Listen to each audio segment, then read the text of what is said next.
Bueno, la policitemia vera, al igual que las otras neoplasias mieloproliferativas, la célula afectada es una célula madre pluripotencial, o sea que hay una hematopoiesis clonal, tanto de la línea eritroide, plaquetas, como de granulocitos. En este caso de la policitemia vera predomina la proliferación eritroide. En un primer momento hay que descartar causas de poliglobulias secundarias. Pacientes que cursan con hematocritos muy altos, primero hay que descartar si no se trata de afecciones pulmonares o de otras causas de poliglobulias secundarias. Una vez que se descarta esto, recién se puede pensar en una policitemia vera. ¿Qué es lo que tenemos que saber nosotros? Es qué vamos a ver en el hemograma de un paciente con policitemia vera, tanto en sangre y qué vamos a ver en médula ósea.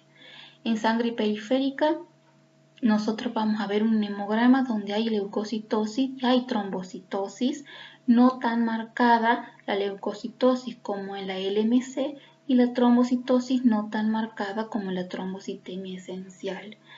La leucocitosis puede haber desviación a la izquierda, se pueden encontrar blastos, como aquí vemos uno, puede haber basófilos y puede haber eosinófilos.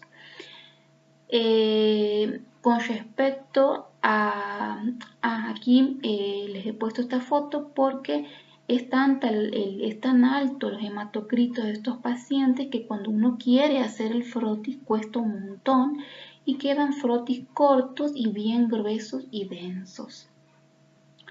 Cuando uno ve el frotis para hacer la fórmula leucocitaria, ve algo así, donde es tanta la cantidad de glóbulos rojos que aplastan a los leucocitos. Estos pacientes entonces cursan con hematocritos elevados, por lo general mayor a un 60%. La fosfatasa alcalina leucocitaria está aumentado, que eso es una característica, y que el diagnóstico realmente es un diagnóstico molecular donde se busca la mutación JAK2. Una vez que se encuentra esta mutación, queda definida la patología como policitemia vera. Antes, cuando no se contaba con un diagnóstico molecular, se hacía la FAL y se veía un score aumentado, un score de 200, de 300.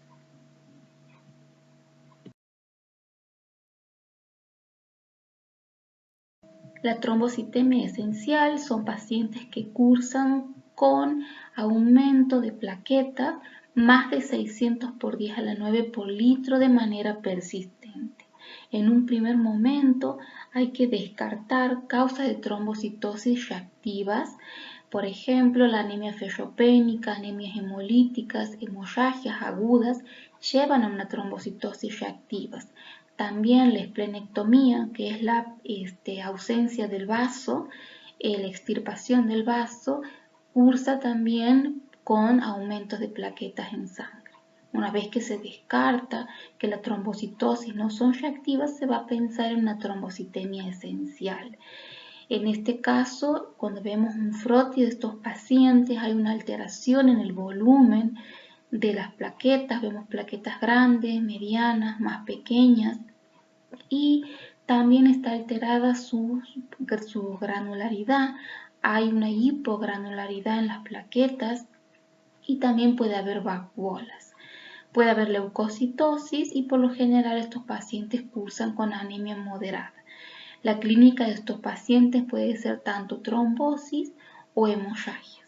El diagnóstico definitivo es molecular, donde también se busca la mutación JAK2 y otras nuevas mutaciones que lo van a ver en la teoría para diferenciar de las otras neoplasias mieloproliferativas.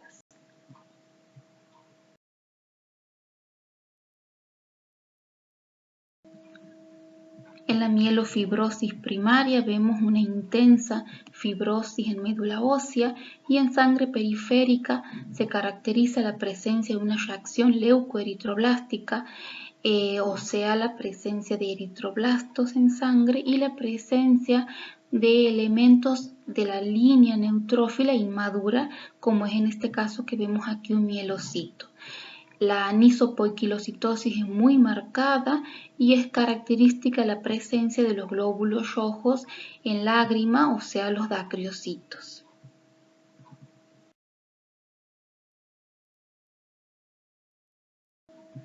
Vemos ahora los síndromes mielodisplásicos, que son un grupo de enfermedades clonales que se caracterizan por una hematopoiesis inefectiva y displásica. Es importante que este tema, cuando lo estudien para el parcial, para el final, lo vean de libros nuevos, teniendo en cuenta la clasificación del 2016 de la Organización Mundial de la Salud, porque es una de las entidades que más cambio ha tenido con respecto al 2008. También tienen que saber lo que ocurre en sangre periférica y lo que pasa en médula ósea en cada uno de los grupos de este síndrome.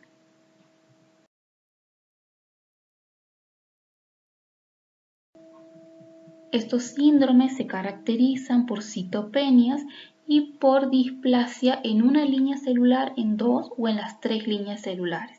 En este caso tenemos fotos de displasia en la línea neutrófila. Fíjense esta primera foto donde es un neutrófilo que es hipogranular. Este neutrófilo es un neutrófilo pseudopelger. Fíjense en este donde la cromatina del neutrófilo está alterada. Aquí tenemos un neutrófilo hipersegmentado, un neutrófilo en anillo donde es un callado y que ha formado un anillo. Y aquí vemos otro neutrófilo donde hay unos apéndices que salen de sus núcleos.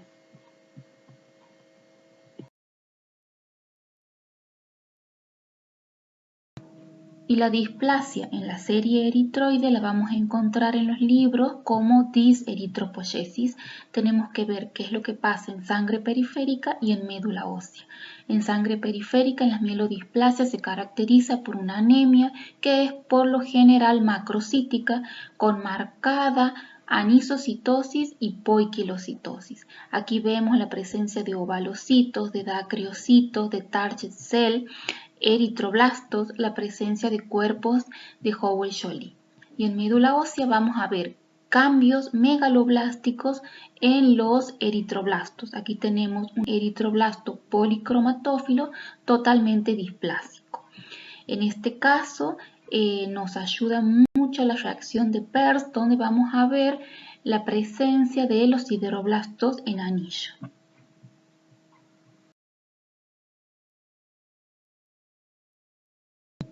Con la reacción de Pearce detectamos el hierro no hemínico que reacciona con el ferrocianuro de potasio dando un precipitado azul que es ferrocianuro férrico o azul de Prusia.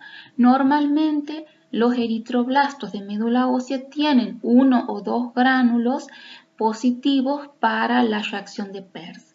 Pero cuando esos gránulos aumentan alrededor del núcleo, más de 5 gránulos, estamos en presencia de sideroblastos en anillo y eso es característico de la anemia sideroblástica y de los síndromes mielodisplásicos.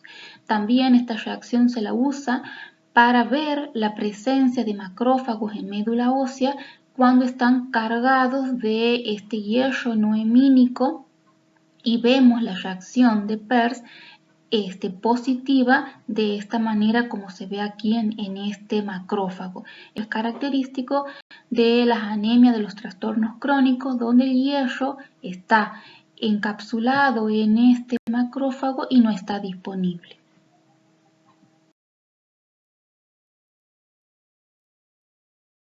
Y por último vemos la displasia en la línea megacariocítica. Es común en la mielodisplasia la presencia de trombocitopenia, o sea, recuento de plaquetas baja en sangre. Esas plaquetas pueden ser, la podemos encontrar como macroplaquetas, como en este caso, y la presencia de pseudópodos en esa plaqueta. Las plaquetas pueden estar parcialmente degranuladas, como vemos aquí, o la tinción de esa plaqueta puede estar alterada porque hay una modificación en sus gránulos. En médula ósea vamos a ver los megacariocitos, sus precursores, también displásicos. Esta foto la hemos visto en el teórico práctico número 4, donde veíamos megacariocitos que eran monolobulados, bilobulados, multilobulados y micromegacariocitos, todos megacariocitos displásicos.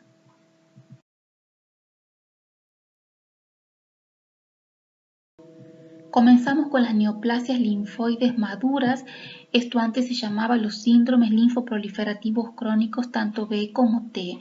Aquí los linfocitos son maduros, son patológicos y son clonales. Su cromatina está madura, a diferencia de los blastos de la leucemia aguda. Aquí vamos a ver tanto los de origen B como los de origen T. ¿Cuándo vamos a sospechar de estas patologías? En pacientes que presenten linfocitosis absoluta.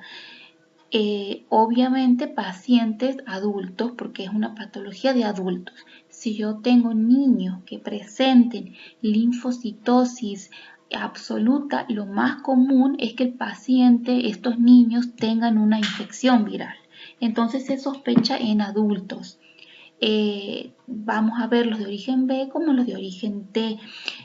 La primera foto es la leucemia linfática crónica, que es la más frecuente de todas las leucemias crónicas en nuestro medio. Después tenemos la tricoleucemia, que se caracteriza por su citoplasma con esas proyecciones como pelos o vellos, como se dice.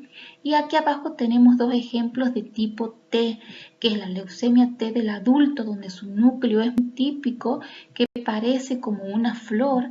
Y después tenemos el síndrome de Sézary, que también es T, y su núcleo presenta como un aspecto cerebriforme.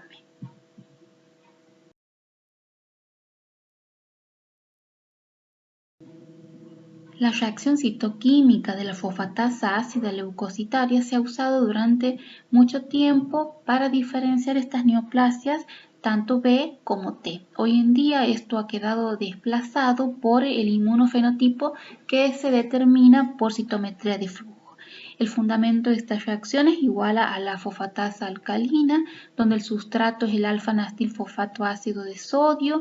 En un pH ácido se realiza la reacción y la enzima va a desdoblar este sustrato en alfa-nastilo y fosfato. El alfa-nastilo se va a unir a un colorante diazoico que es el Fas-Garnet y va a dar unas granulaciones en todo el citoplasma de un color rojo parduzco. Esta reacción es positiva en muchas células sanguíneas y especialmente la reacción es muy intensa en los linfocitos T.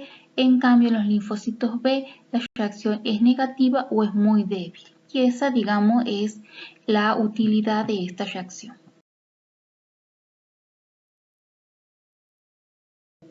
Entonces, como hemos visto recién, la fosfatasa ácida leucocitaria, en la normalidad, los linfocitos T son intensamente positivos. En cambio, los linfocitos B son positivo débil o negativo. Pero existe una excepción que es en la tricoleucemia, donde a pesar que son linfocitos B, la reacción es intensamente positiva. Y además, esta reacción es resistente al ácido tartárico, son tartratos resistentes.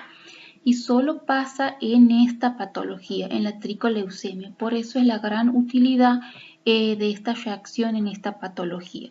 ¿Qué tenemos que saber de la tricoleucemia? ¿Cómo lo vamos a describir morfológicamente? Su aspecto muchas veces se puede confundir con monocitos porque tienen ese tamaño y un citoplasma bastante amplio. El contorno citoplasmático es irregular con esas proyecciones que parecen vellos. Por eso se los llama tricoleucocitos o linfocitos vellosos, que es lo mismo.